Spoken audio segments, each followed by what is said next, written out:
ലോക റെക്കോർഡ് പ്രകടനങ്ങൾക്ക് വേദിയായ മുംബൈ വാങ്കഡെ സ്റ്റേഡിയത്തിൽ ഇന്ത്യൻ ഓപ്പണർ അഭിഷേക് ശർമ്മയുടെ സംഹാര താണ്ഡവമാണ് ഇന്നലെ ക്രിക്കറ്റ് ലോകം കണ്ടത്. ഇന്ത്യ-ഇംഗ്ലണ്ട് T20 പരമ്പരയിലെ അവസാനത്തേതും അഞ്ചാമത്തേതുമായ മത്സരത്തിൽ റെക്കോർഡുകളുടെ പെരുമഴയാണ് അഭിഷേക് ശർമ്മ സ്വന്തമാക്കിയത്. 54 പന്തിൽ 135 റൺസ് എടുത്താണ് അഭിഷേക് അടങ്ങിയത്. ഏറ്റവും കുറഞ്ഞ പന്തിൽ T20 അർദ്ധ സെഞ്ചുറി നേടുന്ന രണ്ടാമത്തെ ഇന്ത്യൻ താരം. T20 പവർ പ്ലേയിൽ ഇന്ത്യയുടെ എക്കാലത്തെയും ഉയർന്ന സ്കോർ, ഇന്ത്യക്ക് വേണ്ടി T20യിൽ ഒരു താരത്തിന്റെ ഏറ്റവും ഉയർന്ന വ്യക്തിഗത സ്കോർ, ഒരു T20 മാച്ചിൽ ഇന്ത്യൻ താരം നേടുന്ന ഏറ്റവും കൂടുതൽ സിക്സറുകൾ എന്നീ റെക്കോർഡുകളാണ് ഈ മാച്ചിൽ തിരുത്തി കുറിക്കപ്പെട്ടത്. 20 ഓവറിൽ 9-ന് 247 റൺസ് ഇന്ത്യ വാരിക്കൂട്ടി. T20യിൽ ഇന്ത്യ നേടുന്ന ഏറ്റവും ഉയർന്ന 4ാമത്തെ ടോട്ടലാണിത്. 2024-ൽ ബംഗ്ലാദേശിനെതിരെ നേടിയ 6-ന് 297 ഉയർന്ന സ്കോർ.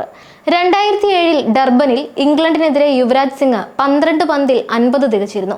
ഇതിനുശേഷമുള്ള ഏറ്റവും വേഗമേറിയ 50 17 പന്തിൽ അഭിഷേക് പൂർത്തിയാക്കിയത്.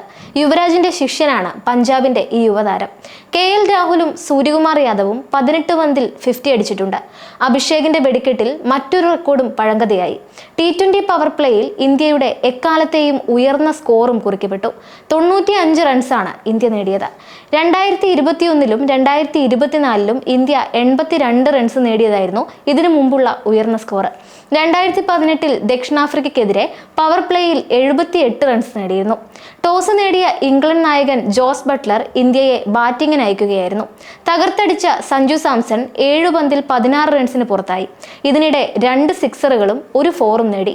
ഷോർട്ട് ബോളിൽ തുടർച്ചയായി 5ാം മത്സരത്തിലും പുറത്തായി. ഡീപ് സ്ക്വയർ ലെഗിൽ ജോഫ്ര ആർച്ചർക്ക് അനായാസ ക്യാച്ച്. കാര്യമായ നേട്ടങ്ങൾ ഒന്നുമില്ലാതെയാണ് സഞ്ജു പരമ്പര അവസാനിപ്പിച്ചത്. 4ാം ഓവറിൽ മാർക്ക് വുഡിന്റെ 5ാം പന്ത് സിക്സറിന് തൂക്കി അഭിഷേക് ഇന്ത്യയുടെ സ്കോർ 50-ലെത്തിച്ചു. 7ാം ഓവറിൽ ആദിൽ റഷീദിനെ സിക്സറിന് പറത്തി അഭിഷേക് ടീം സ്കോർ 100 കടത്തി. സ്കോർ 136-ലെത്തി നിൽക്കെ 15 പന്തിൽ 24 റൺസുമായി തിലക് വർമ്മ പുറത്തായി. വെടിക്കെട്ട് ബാറ്റിംഗ് തുടർന്ന അഭിഷേക് 37ാം പന്തിൽ സിംഗിൾ എടുത്ത് സെഞ്ചുറി ആഘോഷിച്ചു. അടുത്ത പന്തിൽ സൂര്യകുമാർ യാദവ് പുറത്തായി. 3 പന്തിൽ 2 റൺസാണ് നേടിയത്. തുടർച്ചയായ 9ാം മത്സരത്തിലാണ് കൂടുതൽ റൺ നേടാതെ മടങ്ങുന്നത്. തുടർന്നെത്തിയ ശിവം ദുബെ അഭിഷേകിന്റെ പാത പിന്തുടർന്ന ഷോട്ടുകളുടെ മാലപ്പടക്കം തീർത്ത് 13 പന്തിൽ 30 റൺസ് നേടി. 18ാം ഓവറിലെ അവസാന പന്തിലാണ് അഭിഷേക് ശർമ്മ പുറത്തായത്. ഇതിനിടെ 13 സിക്സറുകളും 7 ബൗണ്ടറികളും നേടി.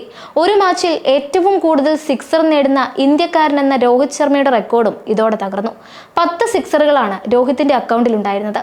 T20യിൽ ഒരു ഇന്ത്യക്കാരന്റെ ഏറ്റവും ഉയർന്ന സ്കോറാണ് 135.